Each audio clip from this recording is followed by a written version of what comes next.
Hey there! Welcome to APVA's member-centered event. Hang out with us today as we chat with members of the community, addressing the challenges of the typical African creative. Hi everyone, good evening. You're welcome to this month's edition of Hangout with APVA. Hi Sambasa. Hi Andrew. Yes, one of our guests has arrived. Hi Becklin. My name is Gracie and I'll be your host for tonight. We're going to wait a little bit for others to join us. Then we'll get started officially. Thank you.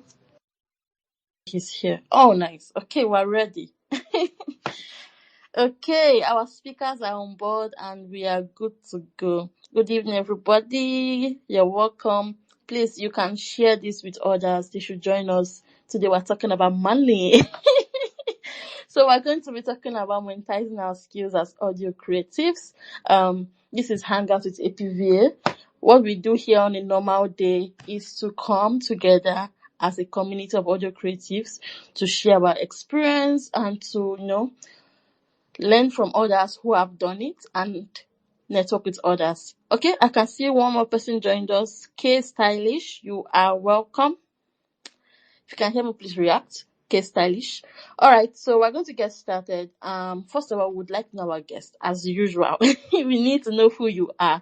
So we're going to be going from no, they say ladies first. So we're going to go from the lady to Tony, then we'll go to Andrew.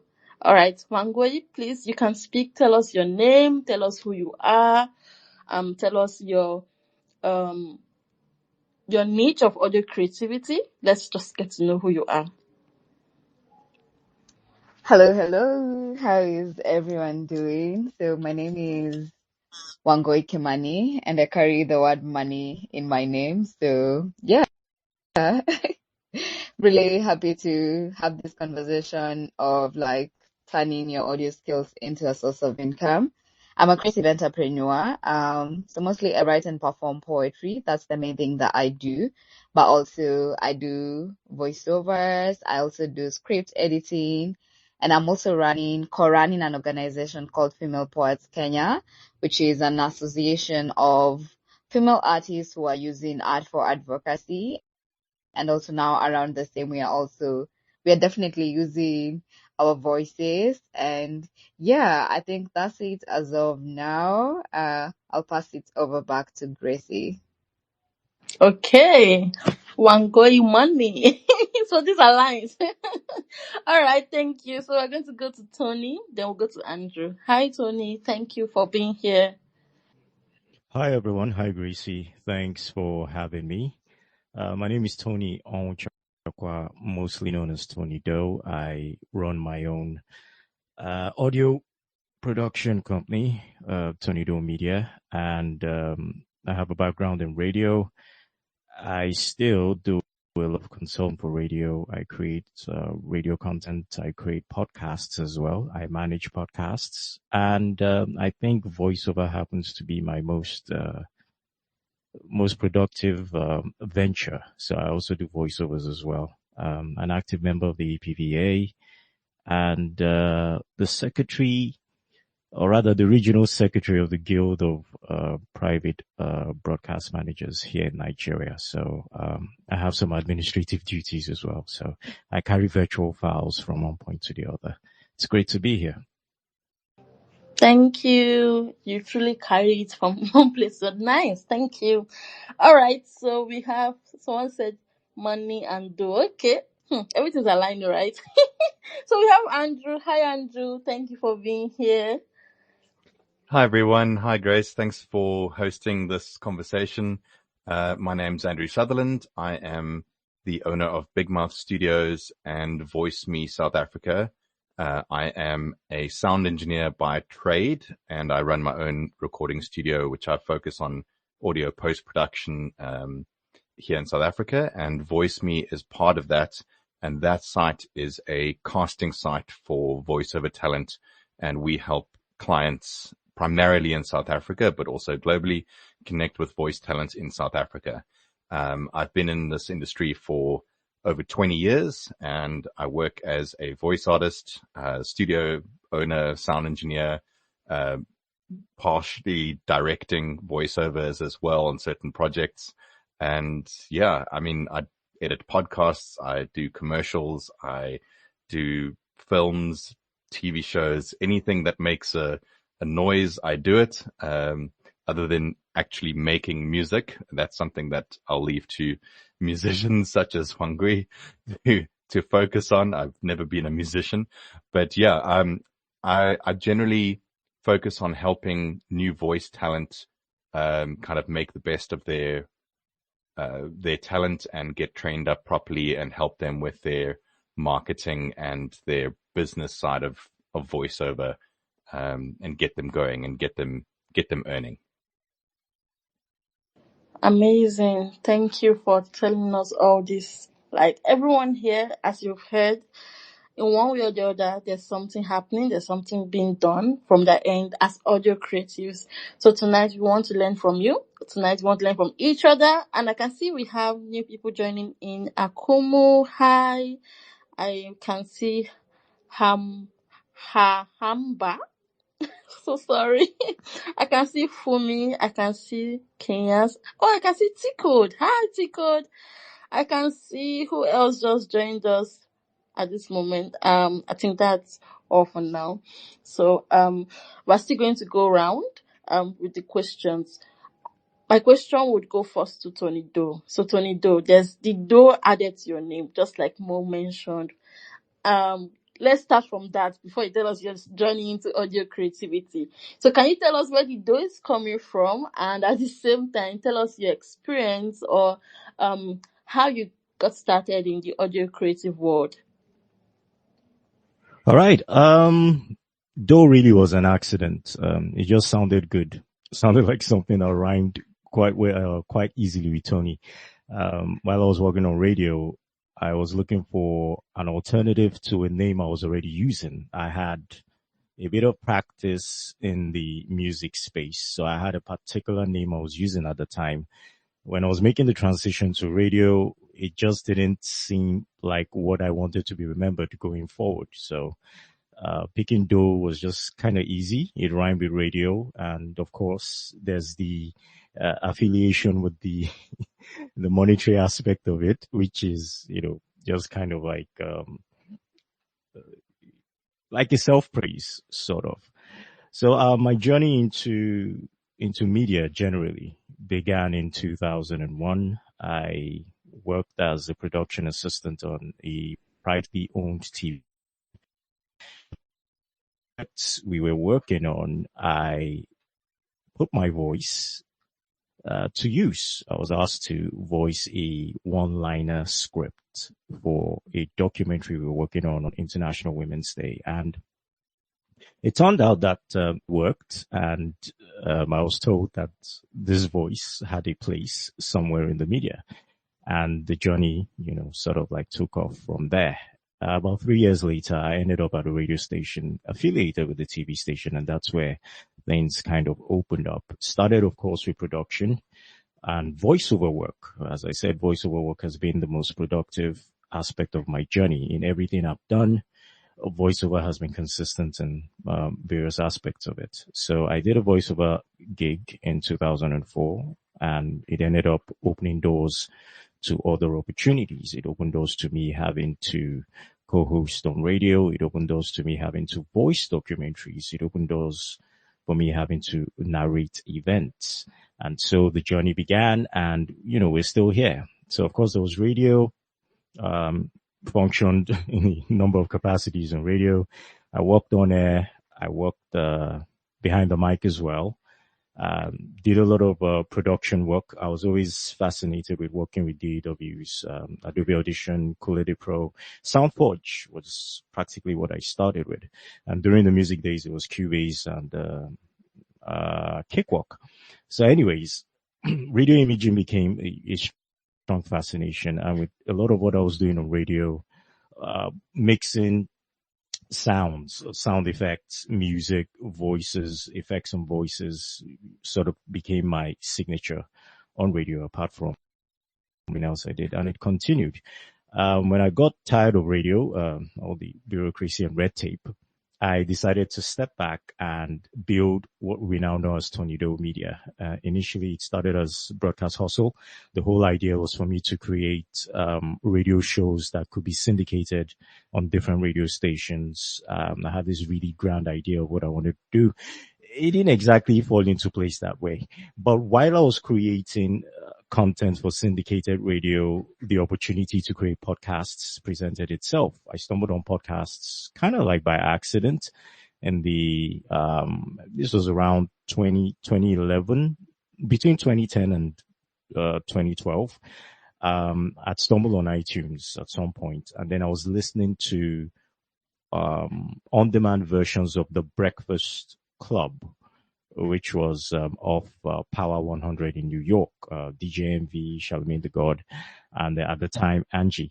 And, it was kind of interesting to be able to listen to a radio show without the adverts, without the music interruptions. It was just them doing separate segments or doing exclusive interviews with artists. And I was like, you know what? I think I'm doing a little too much with the kind of ideas I'm working on. So maybe I should start producing specific content that is voice first, as opposed to, doing the full radio gamut.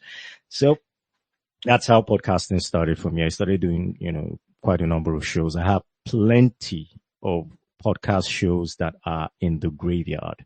And in between that, I was buying equipment and, stocking up my production stack. And that kind of helped me to get gigs locally and internationally. And I guess that's, those are some of the things that I'll probably be sharing a little later on. So yes, my journey began in 2001. It's still going. It's still fresh. I'm learning new things each and every day. And I'm here now as managing, podcast editing, podcast producing, podcast presenting, podcast coaching. And I think I'm beginning to really enjoy the fact that I could share, the little I know with others. And I find that the more I share, the more I actually learn. So that's the journey so far. Wow. From today, I'm going to change your name to Grandpa Tony Doe. Wow, amazing. That's a lot. You've done a lot. Well done. And we're here tonight to learn from you. Thank you so much. I can see we have new people joining in. Hi, Paul. Hi, Remy. You're welcome. Hi, the Molab. Okay. You're welcome. Tonight we're speaking about how to turn your audio skills into a source of income, especially as an audio creative, right? And right now we are getting to know our guests. Let's know their story, how it all started. So right now we're going to be going to the lady in the house, our speaker, Wangoi. Please, I hope I'm still pronouncing your name well. I'm so sorry in case I'm not. Please tell us your journey into your audio craft. Where did it get started from? What was the inspiration behind it? Then we'll get into we'll go into Andrew's story. Then we'll go deep down into what we're here for. All right. So yeah, you are pronouncing it right. It's Wangoi. So you are doing an amazing job. Thank God. And that, yeah, so my journey started just the other year. It started in 2018, and mine started off I used to be an active. When I was in high school, I used to do the solo verses and the choral verses and everything in between, but I was not doing the writing part of it. But most of the times, yeah, I enjoyed being in front of people and talking and everything in between. But in 2018, I got into a sort of a competition that was happening here in Nairobi, Kenya. It was a talent show and all that. So yeah, that's where I started like performing my spoken word poetry. But for this particular one, it's definitely not earning from me. But I got my name now got so out there, and yeah, from that particular, so from the auditions definitely and the whole competition, that's where I actually got my first gig, and I was like, so actually this thing can pay. From that particular competition, I first got into an advert, which was an extract of my spoken word. And yeah, now it was put in an advert, and that's how I started making my money. And I was like, okay, this is a part that I would love to follow and explore more. The fact that I really enjoy writing and I enjoy performing. I was like, if I'm really enjoying this, then it would be nice to enjoy it with some coins in my pocket. Well, not coins, but yeah, some good money in my pocket. So yeah, I started. So now I ventured into spoken word poetry. The thing is, definitely when I was starting, I put myself out there a lot. So I used to go for open mics. I used to do free gigs here and there until now it got to a point where now, well, as the craft is getting better, then you're now also in a position to charge, and now you get to understand like how the industry works and how people are charging and everything in between. So yeah, that's how the journey has been looking like. And then I also like I have an amazing voice, so I was like, you know what, we need to use this voice we need to not only perform, we can do like other things. And so I got into voiceover, and also my writing is really amazing. After this, I'll be sharing like where you guys will get to see my work and all that. So yeah, I got into script writing and now voiceover script editing. I don't know if you guys have come across that, where a script has like voiceovers where people are supposed to do the voiceovers. So I also do like specific editing for that. Yeah. And then and I got to a point where I wanted to create a community where other people are also like really benefiting, and also now it's easier for people in the industry when they want to look for different people who have like different kind of skill set, but mostly around voice and spoken word. It will be easier for them. But yeah, I am biased, so I went on to create a community of females, which is now Female Poets Kenya. And yeah, it's now easier for people who are looking for people to do, either host shows, do spoken word, do voiceovers. Yeah, that's how it has been. My journey is definitely still continuing. I feel like this is just the beginning. So yeah, we had to explore and do more and get to where Andrew is with 20 years of experience. So yeah. Amazing. One thing I would say I took from yours is that you started with script writing. They also noticed the part of, okay, apart from writing, I can also edit. Apart from this, and that's what we're here for tonight, because one thing, you can do three different things and get money from it. I've learned that too, but tonight we'll hear from the speakers. All right, let's go over to Andrew. Hi, Andrew. Hi, guys. So, I mean, from my side, I started working at a studio in post-production in 2005. I worked there for a year. At that point, I was basically just an appy. I was a junior engineer working under the lead guy. But I learned a lot in that first year that I worked for him. And from there, he eventually decided to leave the industry. In fact, he became a tattoo artist and left the industry completely. But that aside, where Big Mouth really started, my company, was we all got together just after that. The production company that was in our building, the video editors, the graphic designers, myself on the audio side, and we kind of all created this conglomerate of companies under the Big Mouth name. At that point, it was Big Mouth Productions.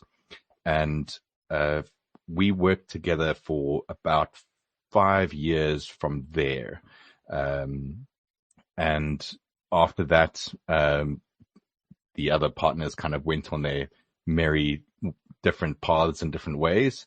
And I bought over the audio side of the business, which is when Big Mouth Studios started in 2010.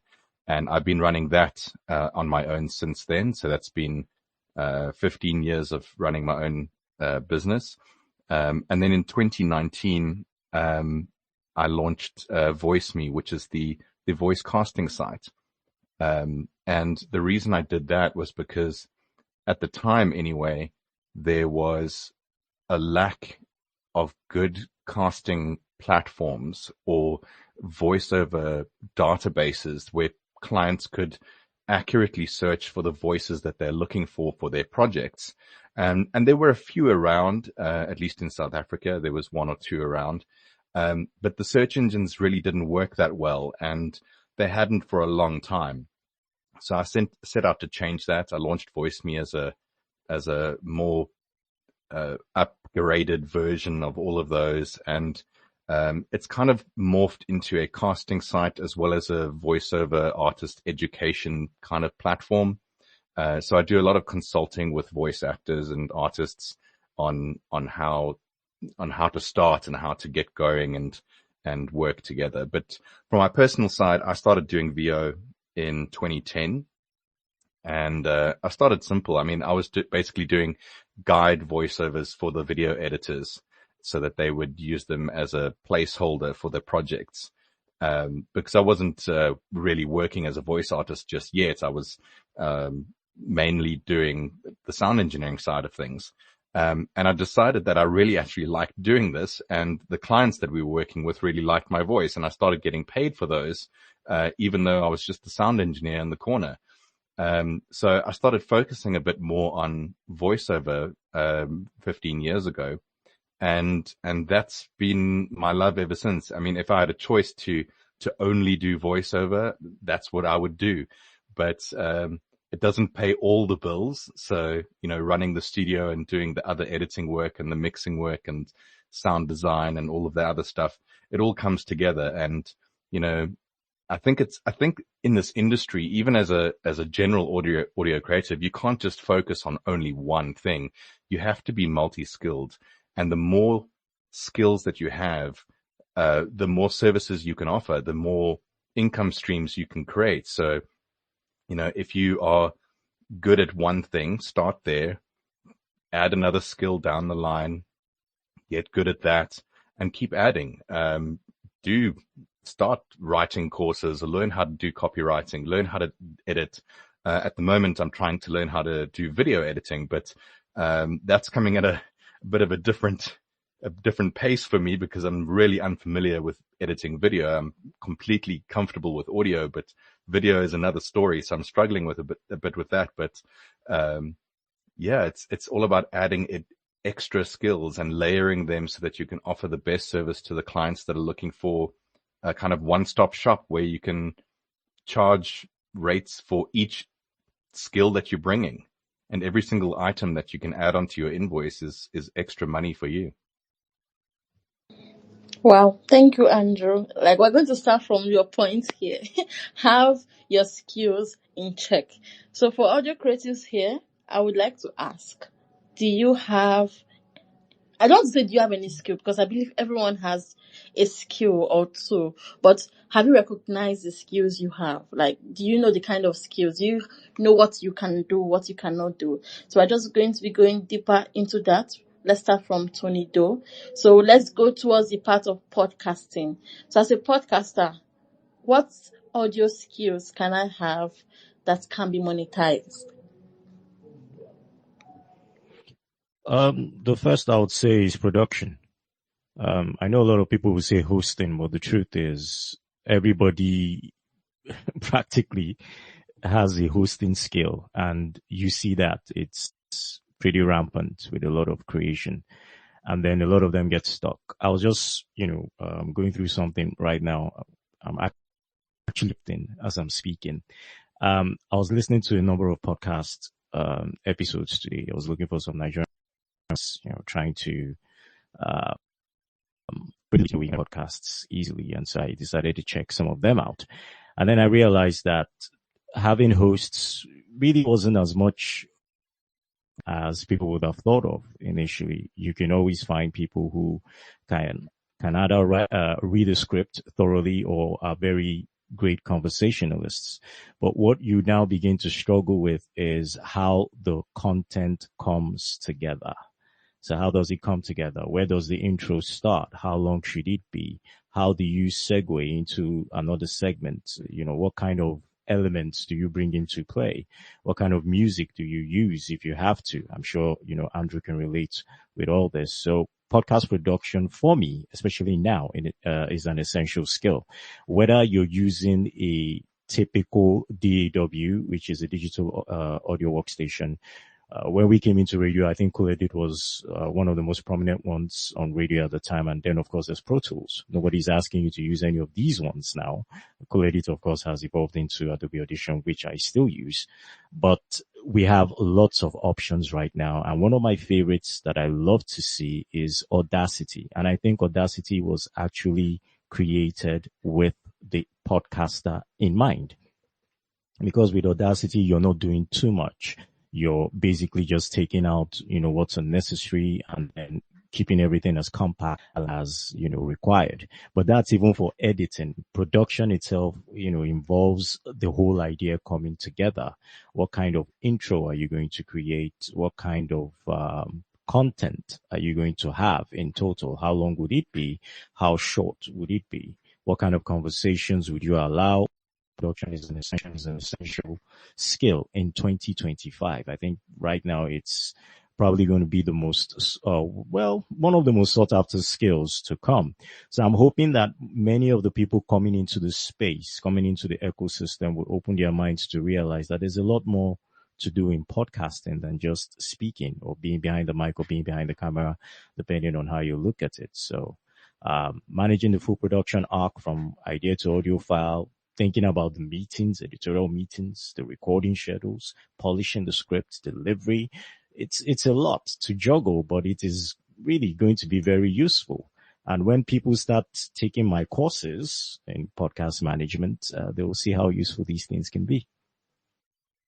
Thank you. I can relate to what you're saying. Personally, I'm a podcaster, so I know how it is producing a podcast, promoting a podcast, and I know that people out there looking for others to do this for them. So anyone here listening, write down this note, take down these points because you will need them later. So if you are looking for a skill, get started from the production skills.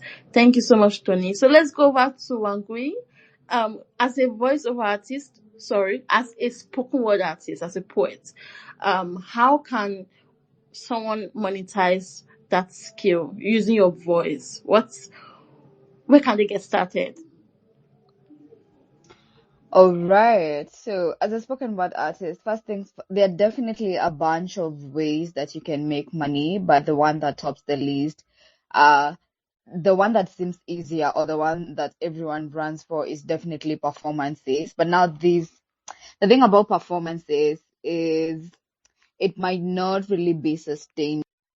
As we have said, it's really important, like you could have this particular one skill, which is the fact that you can do spoken word, but it's not good to just like rely on one thing. And performances is one thing that everyone runs to, and it's not like a bad thing.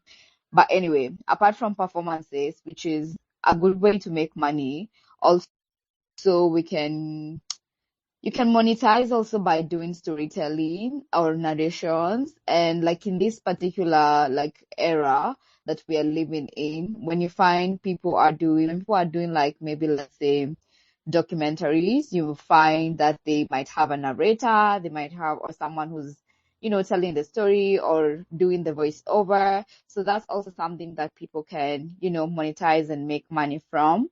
Another thing, in Kenya, I don't know if this is happening in Nigeria and also like other parts in Africa, but in Kenya, spoken word poetry has been introduced in the curriculum, which is like a really nice thing. So it's now in schools, and people are having it like in the music festivals and in all these festivals that happen in schools. And so another way to monetize is actually, this one is really really a good one, because like not so many people have really grasped like spoken word and the art that it is and all that. So it will be really a good opportunity to go to schools to either do the workshops or the trainings. Yes, this will be like a really good way to make the money, and the fact that it's a new product, in the market. So yeah, and most schools really need that, and it will just be amazing to have a season, someone who has been in the market performing and all that, to train the kids. So yeah, also another thing is collaborating with brands. And I know this might not come as easy as it sounds, but either way, this is what I tell people. The brands that you want to collaborate with, maybe sometimes they already have like, the content creators that they're looking for and all that. But then again, also you as a spoken word artist, it's important to position yourself in such a way that the content that you're creating is also intentionally focusing on those particular brands that you would want to work with. So if you are a spoken word artist who's doing advocacy, let's say for climate change, then it will be important to have a lot of content that is around that, and if possible, like once in a while, tag these particular people. And also when you're in spaces where these things are happening, like have the audacity and the guts to tell them that this is what I do. Would you guys like just give me a few minutes so that you can listen to what I do? So yeah, collaborating with brands, and that also falls around, campaigns. There are different campaigns that are always happening, and so if you are depending with your brand and like what exactly you do or advocate for. So yeah. So another thing that I also noticed, so this is just what is it called? It's just something that I find I got to know about in just my career. I noticed that sometimes speeches can be boring, and when you have an aspect of someone who can write a speech that is a little bit interesting, like spoken word, when you're listening to spoken word, most of the times it's interesting, even though we are talking about jargon things, like once in a while we put in a little bit of humor in there. And I was like, you know what, we could actually make money from turning speeches into like just making speeches like more fun. So speech writing as well, but now in a more storytelling angle. And nothing is live shows, and this is something that we do a lot here in Kenya. We try to do a lot. So yeah, putting up shows and charging for them. So yeah, I think those are enough pointers as of now. Yeah, go forth and make money. All right, thank you so much. Those were like, I hope you guys are taking notes. There were a lot, and I've not heard of some before, and they really do make sense. Okay, let's go back to Andrew. So, Andrew, as a voice artist, what are some audio skills, or like what are some ways we can make money? Right. So I want to, just before I get into that, I want to quickly touch on, the idea that people have about voice artists is that it's an easy job, that's just speaking into a mic and then being paid. And that is part of it, but it's definitely not an easy career. You need to be able to, be found. You need to be marketing yourself and have yourself visible to clients. Like, people aren't going to pay you if they don't know that you exist. So you need to really get yourself out there and connect with as many possible clients as you possibly can. And, even if it's just creating a basic profile, even on social media or on casting sites, there's hundreds of voiceover casting sites worldwide. Showcase your voice, like get onto all of them, but don't rely just on the casting sites. That's a very passive way of getting work in that, you can post your demos there, you can have a profile, but, you're only going to get jobs if you're cast and if the client wants to work with you. So it's a very passive way of doing it. It's basically waiting for the phone to ring, right? Whereas if you actively market yourself, if you see yourself as a business and you are reaching out to clients, you're making connections and you're building relationships with clients that are in your market or in the niche that you're wanting to do voice in. And that might be commercial, it might be explainer videos, it might be poetry, whatever the case is, you need to be connecting on a personal level with those people so that they know that you exist. And once they know that you exist and you build that relationship, they may bring work to you. So basically, don't wait to be discovered. You need to tell people what you do and connect with people. The other thing is, don't try to be everything to everyone. You know, people have, how can I explain this? Skills that they're better at and others that they aren't. So if your voice suits commercial voice, commercials and ads and advertising, reach out to those clients or those production companies or those agencies that are producing those. If your voice naturally lends itself to corporate narration or audiobooks or, you know, any other kind of voice, reach out to those things. You don't have to do everything. Even though you could do everything, you probably find you're going to be stronger in some niches. So don't try to do everything all at once. The jack of all trades is definitely something that you want to avoid. Rather specialize and position yourself as the specialist in that particular genre, and go for those clients, at least in the very beginning when you're starting out. 15 years down the line, I could quite confidently say that I could probably do any kind of voiceover, but the bread and butter for me is still long form narration, corporate explainer. I've got that kind of voice. So I do a lot of that kind of work, and globally. In fact, even based in South Africa, most of my clients that I do voiceover for are not based in South Africa. They're overseas. So I specialize in that kind of stuff. The other thing is that you need to price with some confidence. You know, as a beginner, it's okay to start small, but never say, I'll work for free just for exposure, because exposure is not going to pay your bills. Instead, just even if you're charging something, that's fine. And it doesn't have to necessarily be a super high rate. You can start small and build it up as your skills develop and as you get better and better. And once you have, you know, a good sense of your skill and your experience, you can start charging more. You need to remember that you're not just a voice. You're a service provider. You're running a business. It's Andrew Sutherland Voiceover or whatever you are. And you are providing a service to your clients. You're solving a problem for them. And that is worth something. It has value. So you need to really consider that and don't sell yourself short. You're probably much better than you think. I'm not sure if I answered the question. I can't remember what the question was. All right, the question you've said a lot that has just, you know, when you hear, you just say, because they make sense. The question which you still answered, part of it is, as an audio creative, as a voice artist, how can we monetize our voices? You've given us some tips, but are there some specific skills, specific things we should know? So, okay, yes, I remember now. So then I went off on a tangent.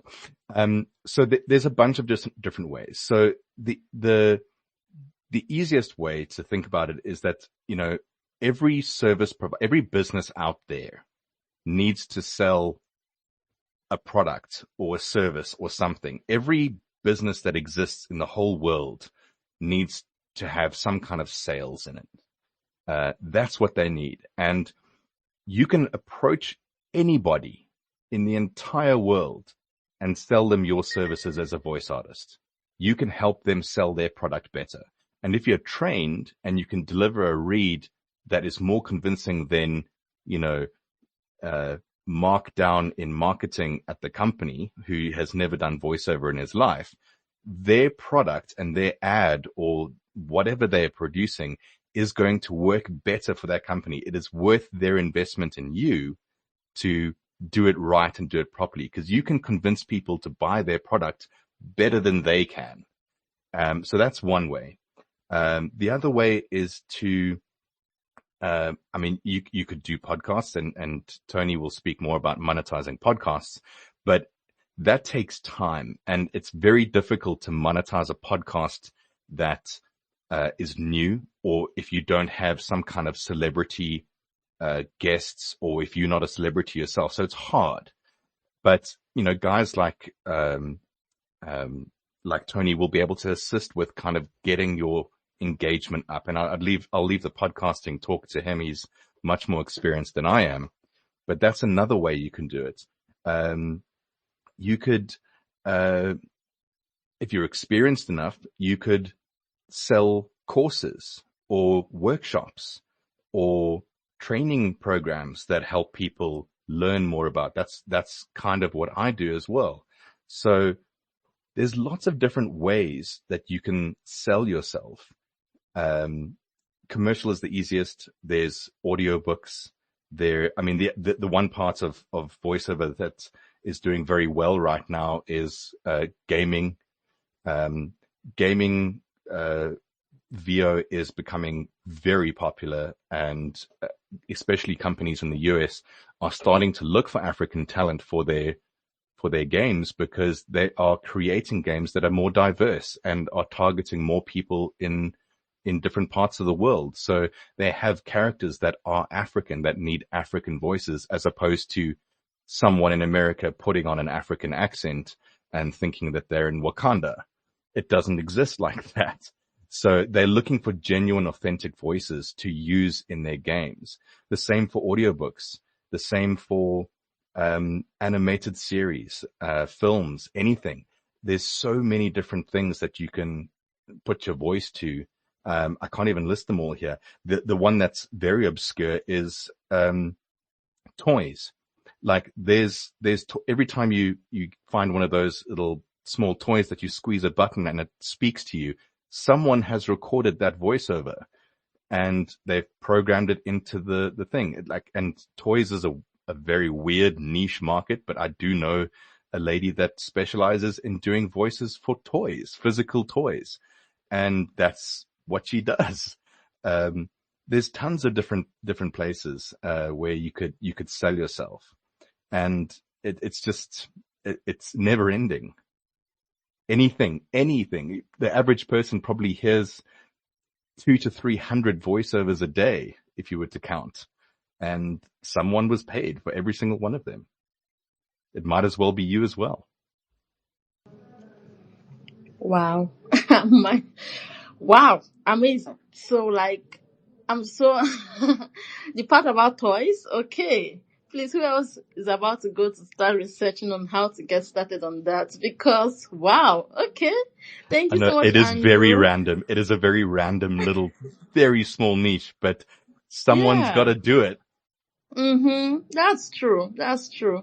Thank you so much for that. I think I would say that has opened our minds to knowing that there's so much more than we think. I see a lot of people say, okay, I want to be a voice artist, and all they are thinking of maybe is just doing ads or being on TV. There's so much more you can do. Like find your own place and excel in it, right? So let's go over to the part of now finding these jobs, like you have the audio skills. How can you find that job? How can you get that money? So let's get started from Tony. Where is the best place, or how can we position ourselves in the right place to use our skills to make money as a podcaster?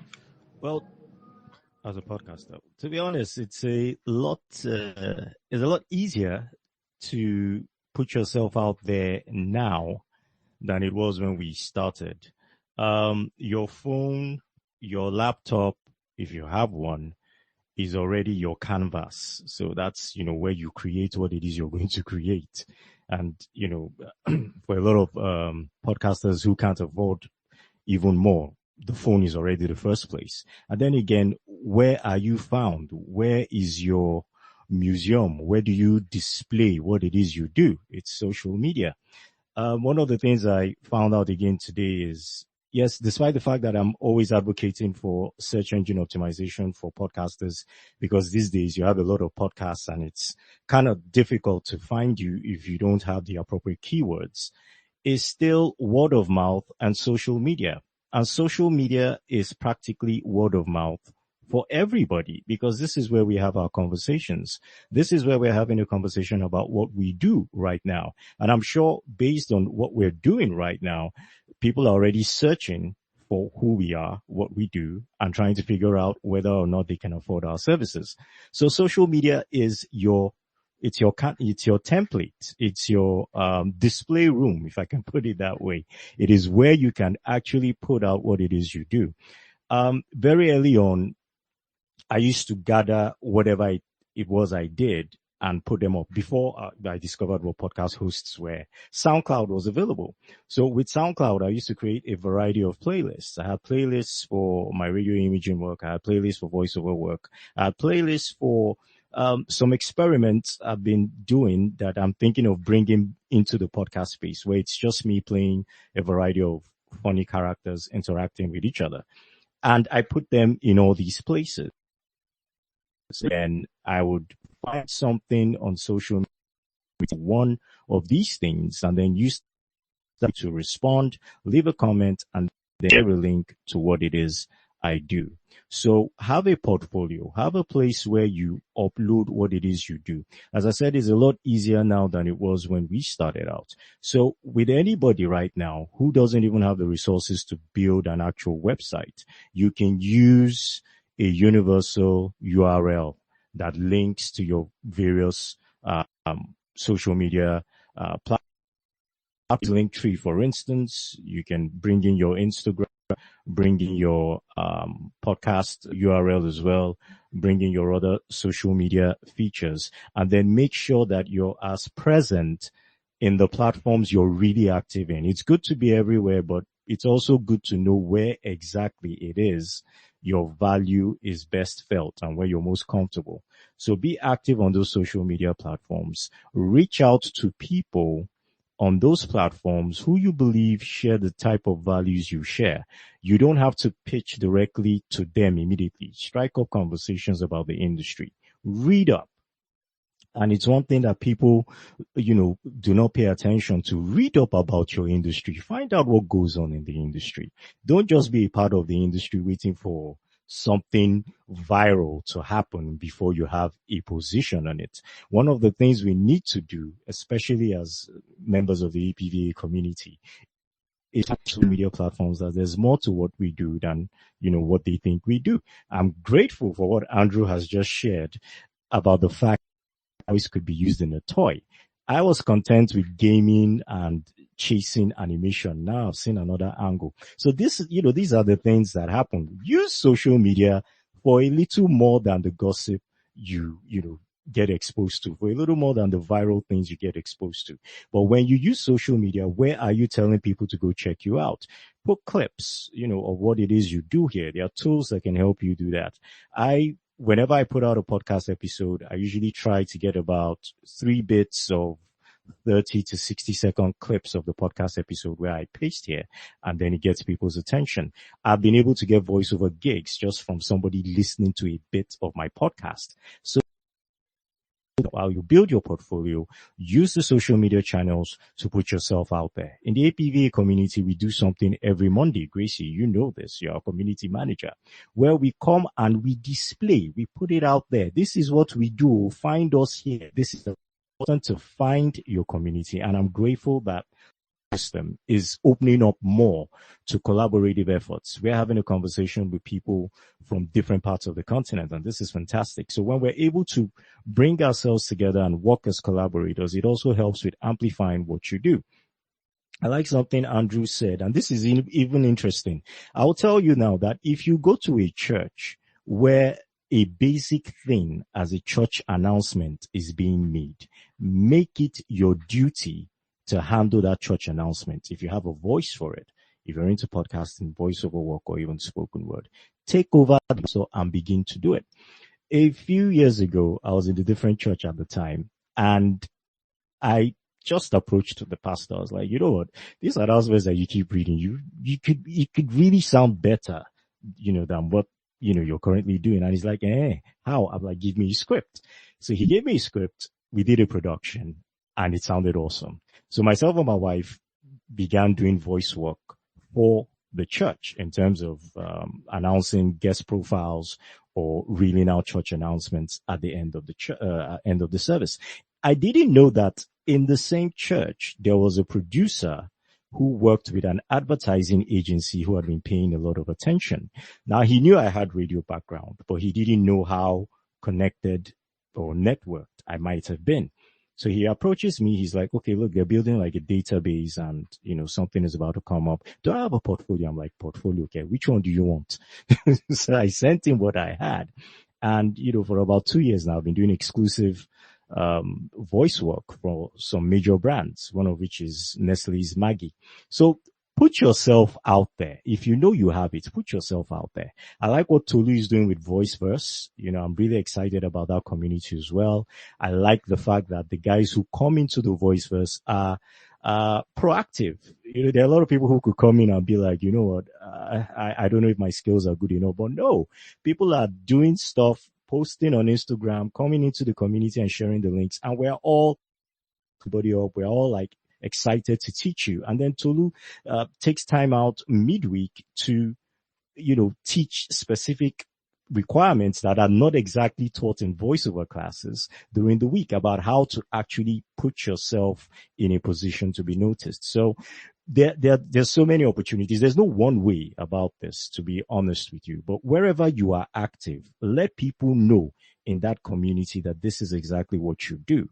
Put a price on it, or if not, exchange it for a value of something that could open doors for whatever you could put a price to a little later. So yes, communities, networking, using social media to amplify. Use social media as your bullhorn and people will notice. Thank you so much. Please, if you are still here, react. Let our speakers know you are really learning from them. And if you have any question, just get it ready. You raise up your hand. Okay, you can't raise up your hands here. Would you react? Then I would allow you to speak so you can ask your question to our speakers. Thank you so much. So there's the part about pricing I heard from Tony, and I think we should dwell on that, especially for beginners. So we have the skills. We are ready to get started. How do we price our services? Is there like a standard pricing? Because I think voiceover artists have like their rate card, but I don't think podcasters, like for podcast management, I don't think we have such. For spoken word artists, maybe being a script writer or editor, stuff like that, I don't think there's a rate card, official rate card. So I don't know, Andrew, would you like to speak to that? How can we price ourselves so we're not underpricing or even overpricing, but we're just right? I think this is probably one of those questions or topics in the VO industry that is really hugely debated. And there's no real easy answer for it. So I can only really speak from a South African perspective because that's the market that I'm living and working in. So we don't have, we have a guideline, a rates guideline that we work from, which is something that was established by the local talent agents many, many years ago. And that's kind of become at least the industry standard guide for what prices for certain kind of voice work should be. So for the most part, I try to stick with that guideline. And if anybody wants it, they can reach out to me, send me a DM or something, and I can send that to them. But the reality is that it often doesn't work with the clients. You need to, at the end of the day, the pricing for a project, you're dealing with a budget from a client, and some clients might be really successful companies that have a bottomless budget, like banks or insurance companies that can afford to pay those kind of industry standard professional rates. But there's also a part of the market that are small businesses or individuals that simply can't afford those kind of rates. So the reality is that you can choose what to charge for whatever you want. There's no set pricing that you have to charge this because, this is what the rate guide said. There's guidelines and you can kind of be in line, and that would basically mean that you're in line with what the fair market value is for that in that region or that country. So, my rates for South Africa will be very different to rates in Nigeria or Kenya or even the States. So when I'm doing international work, I'm looking at, say, American guidelines for voiceover prices, because that's where they're going to be using the final recording. If they're doing a commercial for South Africa, I'm going to be looking at the South African guidelines to price my work. If it's for Nigeria, I've never done a voiceover for Nigeria. I'm probably a little bit pale and white for that market, to be honest. I don't think it would go down very well for the demographic of Nigeria, but I would be charging slightly differently for that market because it's not the same. America has nearly 400 million people. South Africa has 60 million people. You can't charge the same amount for the same kind of exposure. It doesn't balance. So you can really choose whatever you want to charge. I would say as a baseline is set some kind of minimum rate that you're willing to work for that is for the time spent that you're going to spend on it, and then work out the usage or for the exposure of that depending on what it is. So you earn at least what your time is worth, and then you get paid extra. And especially in commercial works, there's residuals and usages that can be renewed. So, you can do a radio ad that goes out for a month, and then they might break for a few months, and then they might air it again, and then you get paid again for it. So that's where that sense of passive income can come in, is especially in commercials. You can be paid multiple times for the same thing that you did years ago because the client keeps using it again and again and again. I did a commercial for Hellmann's mayonnaise about 6 years ago, and they're still using it. And all I get is a notification from the client about once a year saying, "Hi, we're renewing this ad. Please send us your bill." And then I send them the bill, and I don't have to do any more work. It's fantastic. But then there's other genres where it's a once-off rate. You charge once, and then that's it. Things like explainer videos or corporate narration, where it's being used for a specific event or a specific purpose that's immediate. And they might use it internally for longer, but it's not going out into the world. You're not being exposed to a broader market. So I would say when you're coming down to your pricing, consider the market it's going to be exposed to and how widely it's being exposed. Radio and TV and online ads are very widely exposed. Corporate narrations, internal training videos are not as wide. So generally those are going to be kind of once-off fees, higher fees, but once-off. So it's really about just finding a baseline that works for you and what you consider your own value to be. And you can start creating your own little rate card for the stuff that you're being booked for now. You don't have to have a rate for every single thing that's out there.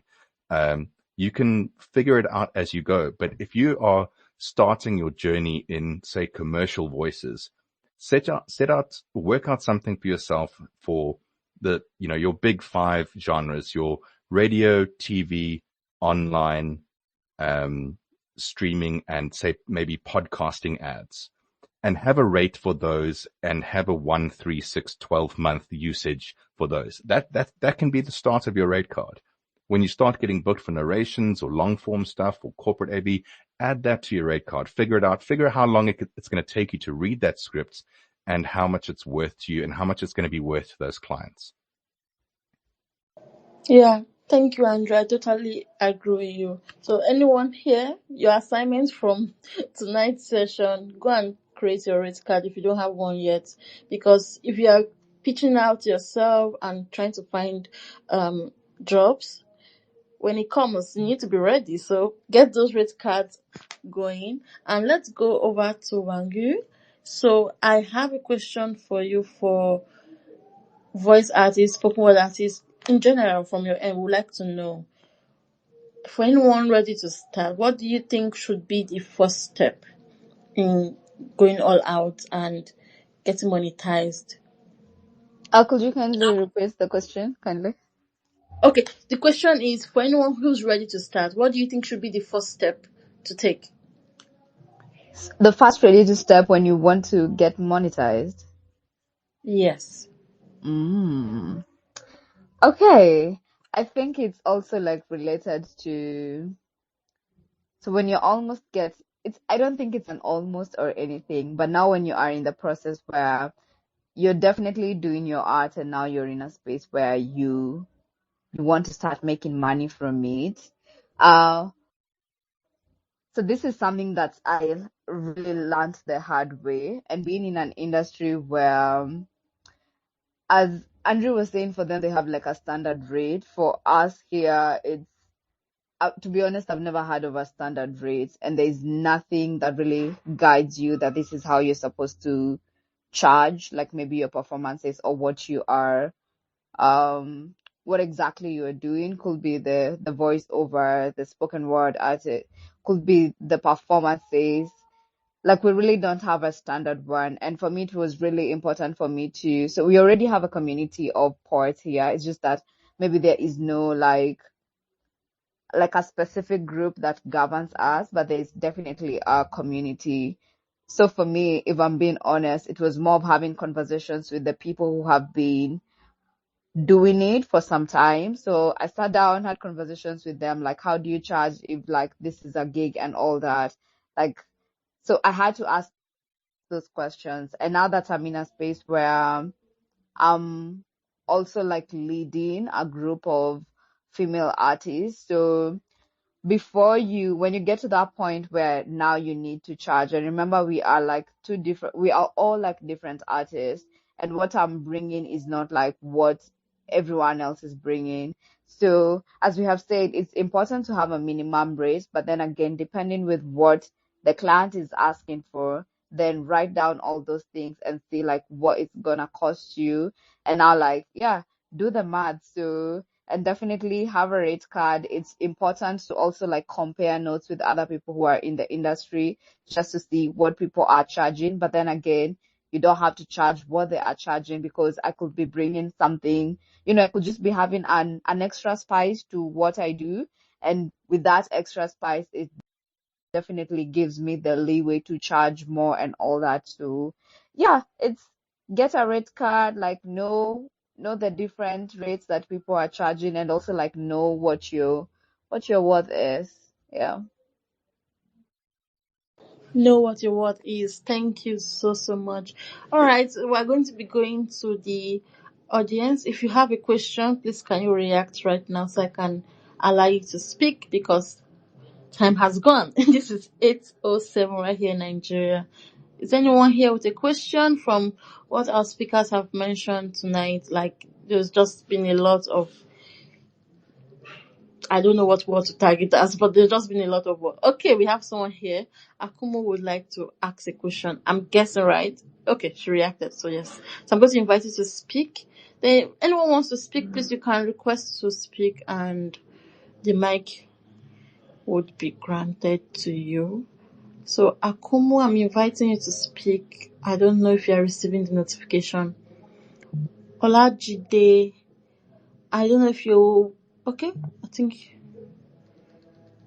or you can type in your questions if you have any questions, because we've kind of come to the end of tonight's session. But we need to know if anyone has any questions. Okay, there's a request. Jeremiah has a question. Okay, Akumo is here. So after Akumo, we'll go over to Jeremiah. I am a podcaster, but I'm never even considered the audio skills, or just doing voiceover and stuff. So I have two questions actually. That's one part. Where would I start if I want to explore the audio voice side? Like, what kind of courses would you suggest? And then also for podcast production, what courses or websites would you suggest? That's it. Okay. I can see Andrew, you can answer it, or Tony. Okay, Tony is, I don't know how, Tony is longer a speaker. I think Andrew, if you Tony may have dropped off. Let me take this one. I'm not 100% sure about specifically podcasting skills, but from an audio editing skill set, you might want to do a course in sound engineering, even something online from Udemy or any one of those, or just do the tutorials for Adobe Audition or any of the other DAWs that are out there, so that you can learn how the workflow works in that software. And the more you play around it, the quicker you're going to get. From a voiceover perspective, it's a bit trickier, because that really is going to come down to coaching with someone and training with a voiceover coach to upskill you. the thing is about coaching is that, or monetizing your voice, is that clients really do want to work with the best, and you need to stand out to the clients that you're approaching. So if you're not, if you don't sound professional, they're not going to take you seriously. So I would really strongly advise anyone that's looking to go into voiceover in any level is to work with a voiceover coach so that they can skill you up to a point where you are at a professional level, you are a proper performer, and you can really deliver anything that they're asking you from. That would be my first step in anyone's journey, is that coaching and training. And I say the same thing on my own podcast as well. I harp on and on about getting coaching and training, and a lot of people try to skip that step and just go straight to it. But the reality is clients can hear when you're not professional or not trained very, very quickly. They can make that decision in the first 5 to 10 seconds of hearing a demo if someone is going to crack it or not. So getting trained up and professionally trained is really important.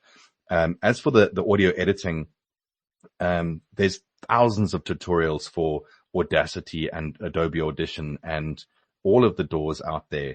And it's really just about playing with the software and getting used to how things work. But if you want to go a bit deeper into that, a sound engineering course where you can really learn about how sound works and signal flow and where you should use EQ and compression and all of the other tools that help bolster that sound of your voice or the sound of the mix together, and actually understand what they are actually doing to the audio. I think that would help a lot. And I think a lot of people don't put enough effort into learning what they're doing. They just slap on a template and hope for the best. I think Tony is back. I don't know if he wants to add to that. Yeah, I am. Yeah, definitely. Andrew is very spot on. Actually getting access, the courses are actually available. They're out there. They're available for anyone who is actually willing to search. Many of these online course platforms have them as well, Udemy and Co. But I'll say this too. For someone like me, I was fortunate to have, gained direct access to actual sound engineers, because I was in the same space with them, and these were people who were working with tools that were way beyond what we now know as digital tools. So I kind of had the advantage too, and I don't know if these things are still available, and this is where internships are important.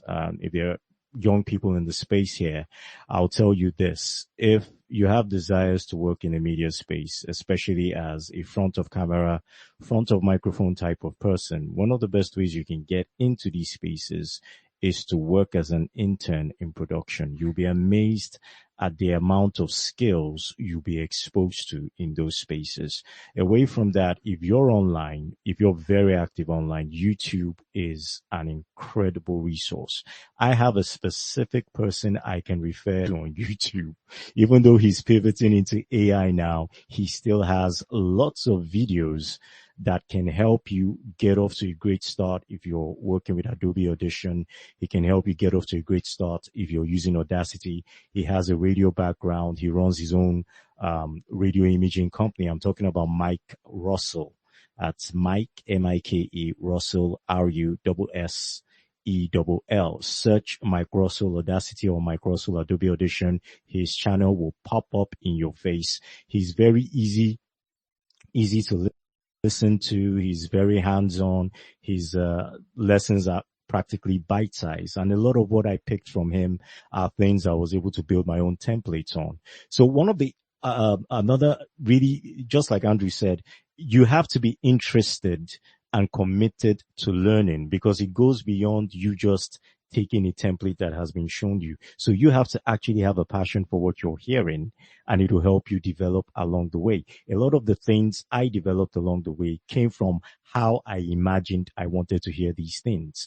So I would push, the the tools to the limit to gain as close as I can to what I need based on what I have. So these things are available. It's interesting now that it's been raised here because I'm excited about something that the APVA is working on, and this is where specialists, are going to have a place to share their expertise and skills. And then those of us who are looking for these particular skills can log on to the APVA website and then sign up for these courses. I'll also be working on some of these courses as well. So it will really be exciting for me to bring the little I know to the mass audience and, get people to enjoy them as well. So yes, you need to be committed. You really need to be committed. And, these tools are out there. Thank you, Tony. Thank you, Andrew. I'm sure you've answered her question. There are a lot of ways to learn all this. And yes, APVA is about to launch something exciting. Stay tuned. All right, thank you. So we're going to be going over to Jeremiah. Jeremiah, I know you have a question. You're a speaker now. Please, we have to be fast. We need to end this space so that our guests, everyone can go. All right, Jeremiah. Good evening. My question is that for upcoming voiceover artists, is it advisable for them to try and get jobs in all various voiceover websites like Voice123 or Voices.com? Is it advisable for them to do it, or they should first of all hone their craft and try around local sourcing firms before they put themselves on all those kind of platforms? Thank you. I think I'll take that one, or at least partially. There's no harm in putting yourself out there. If those sites offer a free profile and you don't have to pay for them, which Voices and Voice123 and there's a bunch of others, put yourself there. But like I said earlier, it's going to be a passive source of potential work. There's none of those sites can guarantee that you're going to get hired. The best way to get hired for voiceover work is to build relationships with people directly so that they come to you directly, not through a site or someone else's business, and they come to you because they know that you're the guy for the job. And building those relationships is going to be crucial. I find that for me anyway, LinkedIn is a really good place to find and research the voice clients or the buyers, the people that are going to be hiring you and connect with them and pitch them and build that relationship so that when a job lands on their table, they're like, oh, you know who would be perfect for this? Sorry, I've forgotten your name and I can't see your name. Jeremiah, I believe. Jeremiah. Sorry. I had you on the screen somewhere, but I lost your name. So, you know what would be perfect for this? Jeremiah, this guy that's emailed us, consistently over the last few months. He sent us demos. This is the guy that we like for this, and we know exactly how to get in touch with him. So I think it's a bit of both. There's no harm in being on those casting sites, but they're going to be passive. I spoke to a bunch of different artists recently, and the reality is that the casting sites will probably only provide at best 5 to 10% of the jobs that come to you in a year. If you're with an agent, it might be another 10% of those jobs that come to you in that year. The rest of that 80%, that 70 to 80% is going to be from your own direct marketing to clients and building relationships where they know you. They're not just a name on a site amongst 1,000 other people that also could do the job. They want you. They want Jeremiah, and building that relationship is going to be the crucial point. So I'd say do both. Approach local clients and businesses in your market, as well as put yourself up there on the platforms. There's no harm in doing it. Thank you, Andrew. Thank you so much.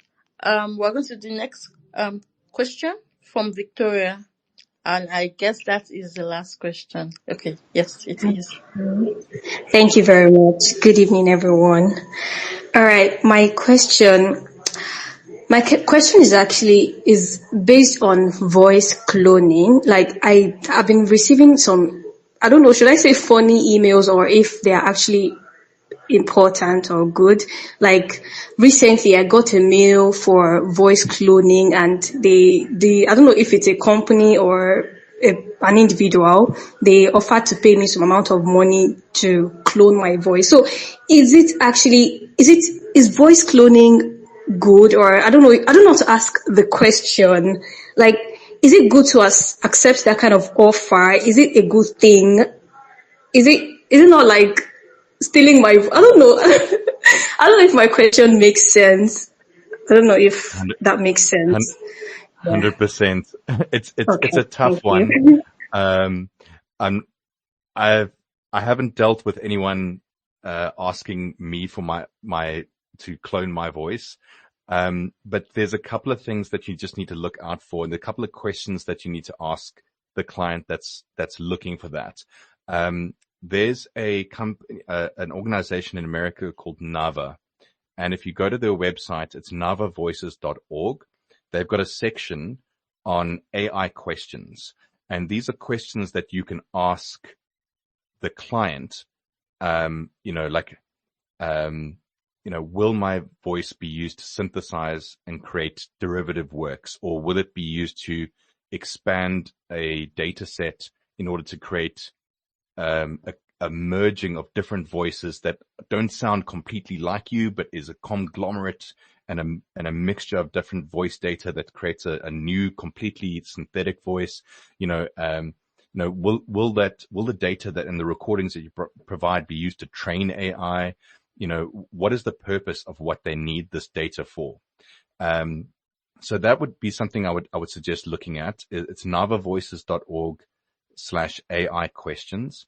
But I would say in general, there's not many clients or posts or requests for AI voices where they're going to compensate you fairly for what you're providing them. You've got to think about it in the long run, because if they are cloning your voice, Victoria, they could essentially pay you once, and every client in the world could use your voice in that AI forever without you ever seeing another cent. So it's very tricky to try get a contract in place where you are compensated fairly for what you're actually providing them. Because why would someone hire you to record the voice if they could, for $1 or $2, have a subscription on a site that they can get you to read that voice in your AI clone? Why would they pay you, $100 for that when they can do it for 1% of that price? So I think in the long term, it's probably not a good idea to take those jobs. I mean, I would say I would be happy with being paid $15 million for a clone of my voice. Then I'll quit Voiceover, because that's approximately what I will be earning for the rest of my Voiceover career. So if someone's going to clone my voice and start using it, that's what I would charge them. But I mean, it's not going to happen. No one's going to pay someone like that. It's just not worth it at this moment. However, what I would say is, if you are looking to explore the idea of an AI clone, as long as you have access to that clone and the clients don't, you can offer that clone as a alternative costing to your own voice services. So you can clone your own voice, and you can use tools like 11 Labs, for example. You can clone your voice, and you personally will have access to that. It won't be for public use. It won't be for anyone to use. You will have access to that. And in your service providing capacity, you can say, well, for me, this job, if I was to record it in my own studio, it's going to cost you $500. But if that's too much for your budget, I can have my AI clone do it for half that. And then you can generate that AI voice for them, send them that file of their script, and still get paid fairly for it. But you're in control of it, not them. So you create the files, you create the audio, and you send it to them. Because as soon as they're in control of the clone, that's where you're going to get cut out of the picture completely. I don't know if that helps. Makes sense. It really makes sense. She's not able to speak right now, but I hope she'll be able to react. Where is she? I just can't. I hope she's okay. She's still here. Victoria is still here. Okay, I just saw her right below. All right. Thank you to all our speakers. Wangiri had to leave. Thank you so much, everyone, for joining in. T-Code, Paul, Manny, Gwen, Mo, Princess Rita, Fumi. Yes, I'm going to mention everybody's name. ODG, Sparkle, Mina, Pablo, Ola, Freak. I'm not sure. Temitope, Ola, Oluwa, Jeremy, Francis, Semba, Jeremiah. Thank you so much for joining for tonight's session. Thank you, Andrew. Thank you, Tony Doe. If you are not yet in our community, APVA community, I sent in a link right below. Please join us. We have over how many? We have a lot of people. Voiceover artists, spoken word artists, poets, podcasters, producers, different kinds of audio creators right in our community. I know we have Man in our community. We have Gwen, we have T-Code, we have Princess is our community manager. We have Tony Doe. Tony Doe is in our community. Mo is in our community. So what are you waiting for? All right, thank you so much for joining us tonight. Let me let you all go. I can see Victoria requested to speak. Victoria, is it really important? Okay, I'll give you 1 minute, please. Then we'll leave here tonight. I think you would like to say one more thing. So Victoria, yeah, you can speak now. Still connecting. I'm guessing she's having network issues. Well, Victoria, I guess you can send Andrew a DM. Andrew, Yeah. That's allowed, right? You guys are welcome to send me a DM. But honestly, the best place to go, just go to my website. It's bigmouthstudios.co.za. It's on my profile. If you click my name, it's in my bio. And then in the top right-hand corner of that website, there is a link called Book a VO Consultation. This is a free consultation for 30 minutes. You can book time with me. It links to my calendar. If you've got questions, we can sit on a chat, and I can answer anything you like. You can just book some time with me there. Otherwise I'll respond to DMs if I get them. But it is going to be better to either email me on my email address or book that VO consultation. All right, everyone. Good night. Thank you, Tony. Thank you, Andrew. Thanks, everyone. Thanks, Tony. Thanks, Grace. Yeah. I think everyone else has left. Cheers, guys. Cheers, everyone. Thanks, Andrew. We'll see you on LinkedIn. All right. 100%, man. We'll catch you there. Thank you for listening to the episode. Become a member of APVA today. Visit apva.africa to learn more.